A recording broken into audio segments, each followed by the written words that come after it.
Okay, hey guys. We are going to try to get through this decently quickly. What we were doing in the previous lectures was trying to find the zeros of something, and a zero means that your function equals 0 at that value. Okay, so your function equals 0.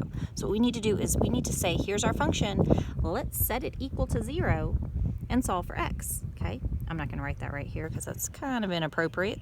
So I'm going to write it in the line below. X squared plus 9 minus 9 to both sides, right? So we get x squared equals negative 9.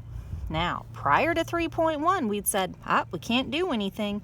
After 3.1, we say, okay, well, let's take the square root of both sides. So we take the square root, remembering our plus and minus. So we get x, right, because the x squared and the square root cancel, equals, remember what happens when you have a negative underneath the radical? That negative comes out to become an I. So we really have I times the square root of 9. And what's the square root of 9? 3. So we have plus or minus 3i. So those are our two.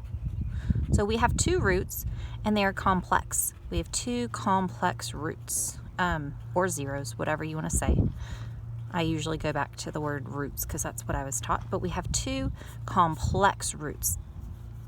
Okay, so if we wanted to graph this, we would look at our function. I'm just going to write down our roots that we have real quick.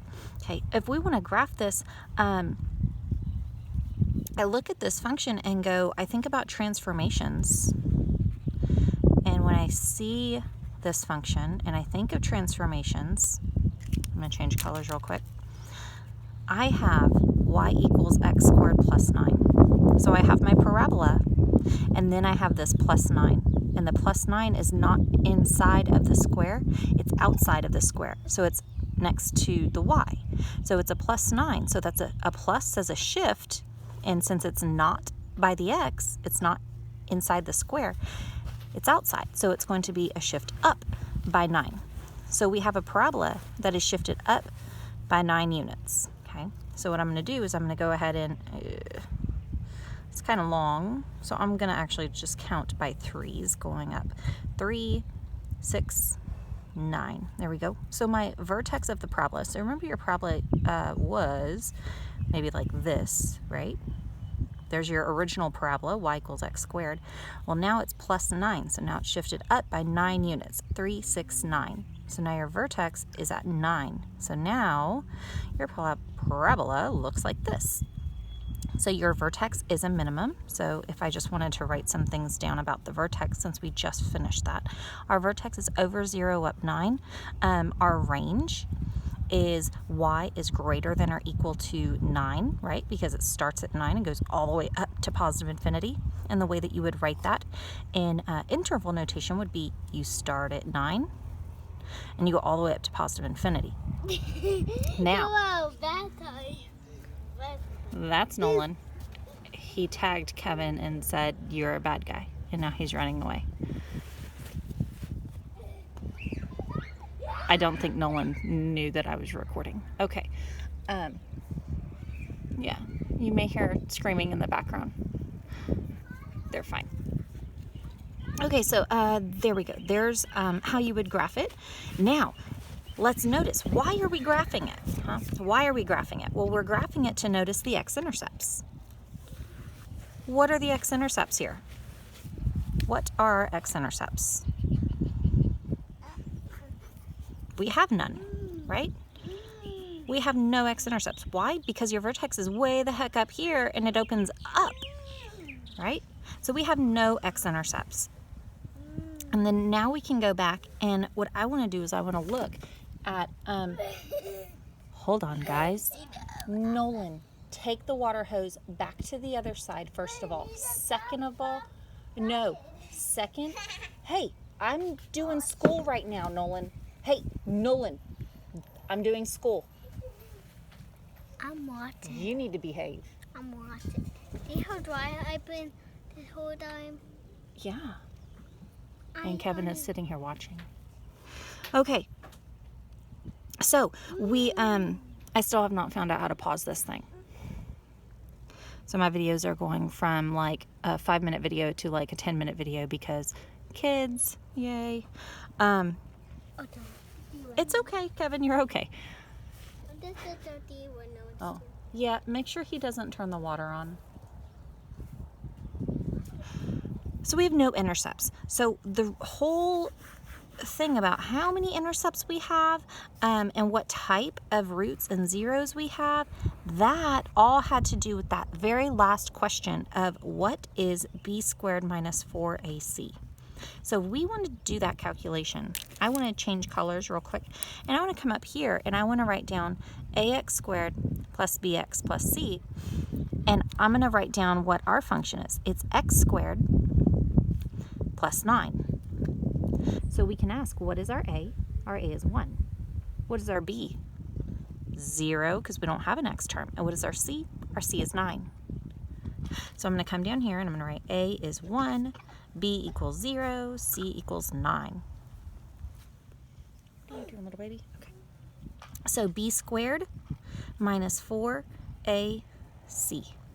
We get 0 minus 36 is negative 36. Now, what I want to do is I want to look at what about the quadratic formula. X equals negative b plus or minus the square root of b squared minus 4ac, all divided by 2a.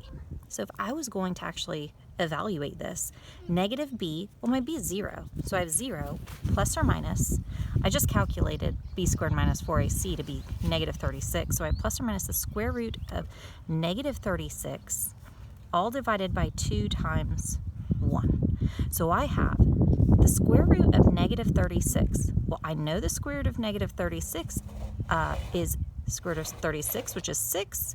The negative comes out to be an I. So I have plus or minus 6i divided by 2, which is plus or minus 3i. Now, a couple things I wanted to point out.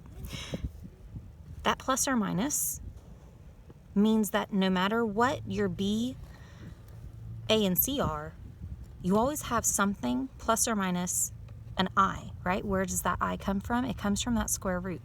So you always have plus that I and minus that I.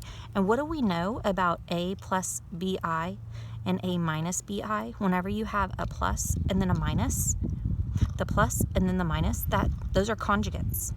So if you have one complex number as a root, you also have its conjugate as a root because of that plus or minus right there.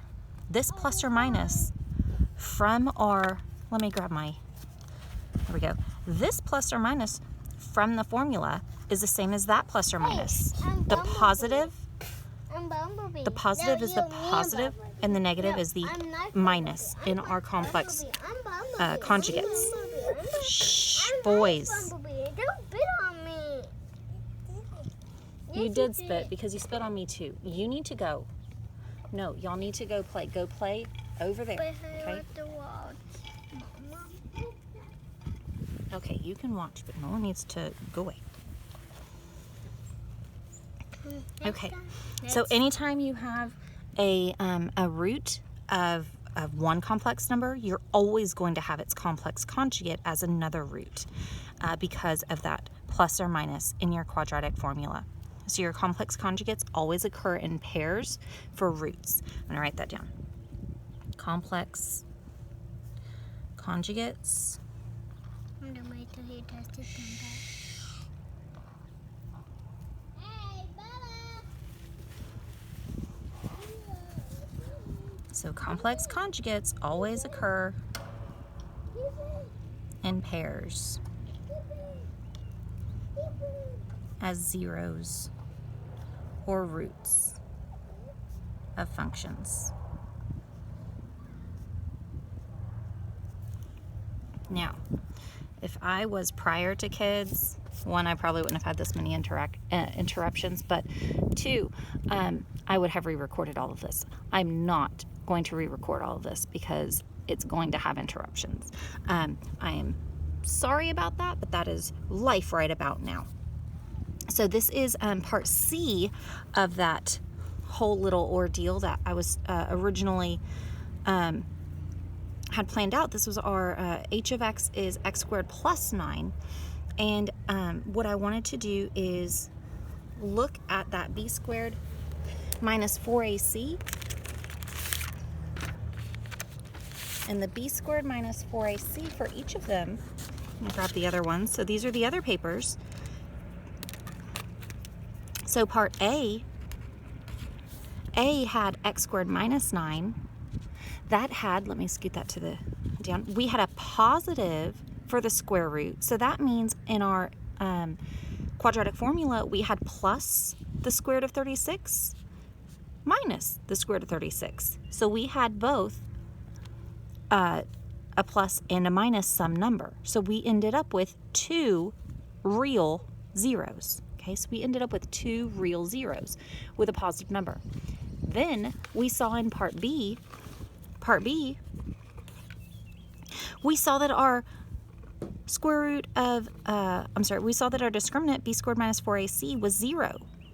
And when you have 0 there, you get plus or minus 0, which means this entire thing goes away.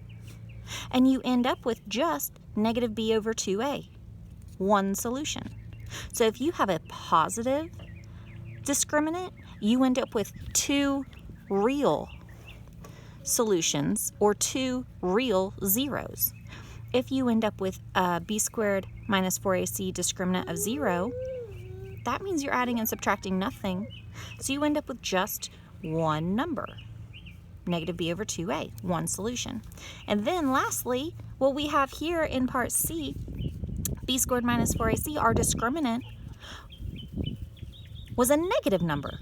And if you end up with a negative number, you're going to end up with a plus or minus something, but since it's negative, the square root of that negative will make it into a complex number. And if you have a complex solution, you're also going to have the conjugate because it's a plus whatever and a minus whatever. Plus and a minus, and those are conjugates of each other. So complex conjugates always occur in pairs when you're talking about zeros or roots of functions or solutions of the quadratic formula too. Okay. Oh, that was a lot. I want to say that is all I wanted to say about this. We are going to start chapter 4 next.